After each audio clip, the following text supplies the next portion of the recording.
ఏంటి అంటే ఒలీవ చెట్టుతో పోల్చుకున్నాడు. ఈ ఒలీవ చెట్టు ఎలా ఉంది అంటే అతను అంటున్నాడు, నేను దేవుని సన్నిధిలో పచ్చని ఒలీవ చెట్టు వలె ఉన్నాను అని అన్నాడు. ఏ చెట్టు వలె ఉన్నాడట? పచ్చని ఒలీవ చెట్టు వలె. వాడిపోయిన చెట్టు వలె కాదట. గమనించండి, రేపో మాపో చచ్చిపోయే చెట్టు వలె కాదట. ఎలా ఉన్నాడట? దేవుని మందిరములో అంటే పచ్చని ఒలీవ చెట్టు వలె అతను దేవుని మందిరములో నిరంతరము ఉన్నాడంటున్నాడు. దేవునికి మహిమ కలుగును గాక.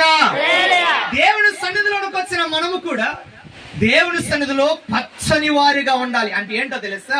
ఆ రోజున దావీదు అంటున్న మాట వాడిపోయే చెట్టు వలె కాదు, రేపో మాపో చచ్చిపోయే చెట్టు వలె కాదు, పచ్చని చెట్టు వలె అని ఎందుకు వాడాడో తెలుసా? పచ్చదనము అనేది మనిషిని ఆకర్షిస్తుంది. చెప్పండి ఒకసారి, పచ్చదనం ఏం చేస్తుంది?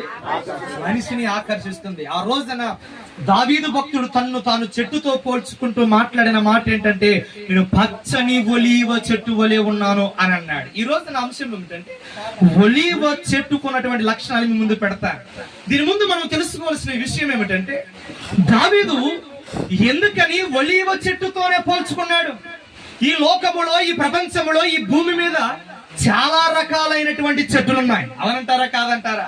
నేను అనుకుంటూ ఉంటాను, ఆ రోజున ఈ దావీదు ఒలీవ చెట్టుతో ఎందుకు పోల్చుకోవాలి? ఒక మర్రి చెట్టుతోనో ఒక గులాబీ చెట్టుతోనో పోల్చుకోవచ్చు కదా. ఎందుకంటే గులాబీ కూడా చెప్పండి మనం ఎంతగానో ఆకర్షించేదిగా ఉంది కనుక గులాబీ చెట్టుతో కూడా పోల్చుకోవచ్చు. కానీ దావీదు దానితో పోల్చుకోలేదు. ఎందుకని ఈ ఒలీవ చెట్టుతో పోల్చుకున్నాడు అన్న మాటను మనం ఆలోచన చేసినప్పుడు గమనించండి, ఒలీవ చెట్టుకున్నటువంటి లక్షణాలు బైబిల్ గ్రంథములో చాలా అమోఘమైనట్లుగా మనకు కనబడుతున్నాయి. ఈ రోజున ఒలీవ చెట్టుతో దావీదు ఎందుకు పోల్చుకున్నాడు, ఒలీవ చెట్టు మనకు నేర్పిస్తున్నటువంటి పాఠాలు ఏంటి అన్నవి సమయానుకూలంగా 2-3 అంశాలు ముందు పెట్టి నా అంశాన్ని ముగింపులోకి తీసుకుని వస్తాను. చూడండి ఒకసారి, మొదటిగా ఒలీవ చెట్టును గురించి మనం చూసినప్పుడు ఆదికాండము 8వ అధ్యాయము 11వ వచనాన్ని చదువుకుందాం. ఆదికాండము 8వ అధ్యాయము 11వ వచనం.